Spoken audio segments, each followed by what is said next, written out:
बंगाल में 2 चरणों में चुनाव हो गए, अब बारी है नतीजों की। हर गली हर चौराहे पर बस एक ही सवाल गूंज रहा है, इस बार कौन? कुछ एग्जिट पोल कह रहे हैं कि बीजेपी इतिहास रच सकती है, तो कुछ टीएमसी की वापसी का दावा कर रहे हैं। लेकिन असली सवाल इससे भी बड़ा है, क्या बंगाल फिर से कोई नया राजनीतिक अध्याय लिखने जा रहा है? क्योंकि इस धरती ने पहले भी ऐसे पल देखे हैं जब एक फैसला सिर्फ सरकार नहीं बल्कि पूरे दौर को बदल देता है, और शायद इस बार भी वही होने वाला है।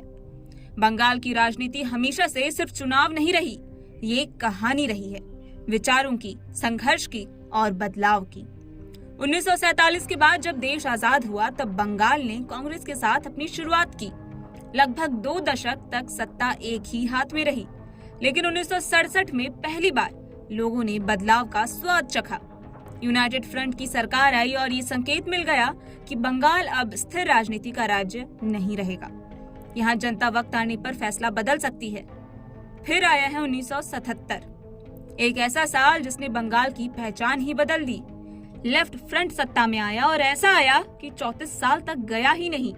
गांव-गांव में उनकी पकड़, मजदूरों और किसानों के बीच उनका प्रभाव, सब कुछ इतना मजबूत था कि लगता था ये दौर कभी खत्म ही नहीं होगा। एक पूरी पीढ़ी ने सिर्फ एक ही सरकार देखी, लेकिन इतिहास हमेशा एक जैसा नहीं रहता।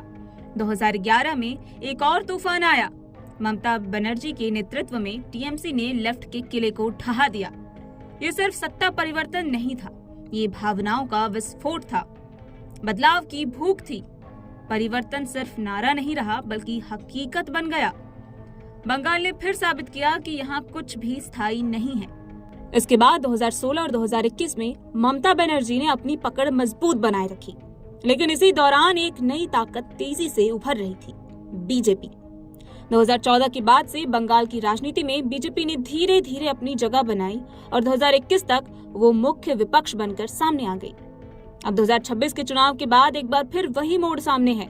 2 चरणों में मतदान खत्म हो चुका है, एग्जिट पोल बटे हुए हैं। कुछ कह रहे हैं कि बीजेपी पहली बार बंगाल में सरकार बना सकती है, तो कुछ टीएमसी की वापसी की बात कर रहे हैं। लेकिन अगर सच में बीजेपी यहाँ सरकार बना लेती है तो ये सिर्फ एक जीत नहीं होगी, ये इतिहास होगा। क्योंकि बंगाल में अब तक सत्ता का खेल मुख्य रूप से कांग्रेस, लेफ्ट और टीएमसी के बीच रहा है। बीजेपी का सत्ता में आना उस पूरी राजनीतिक परंपरा को तोड़ देगा जो दशकों से चली आ रही है। ये वैसा ही पल होगा जैसा 1977 में था या 2011 में। अब सवाल सिर्फ इतना ही नहीं कि कौन जीतेगा, सवाल ये है कि क्या बंगाल फिर से खुद को बदलेगा, क्योंकि इस राज्य की सबसे बड़ी पहचान ही यही है। ये कभी भी किसी भी वक्त इतिहास लिख सकता है।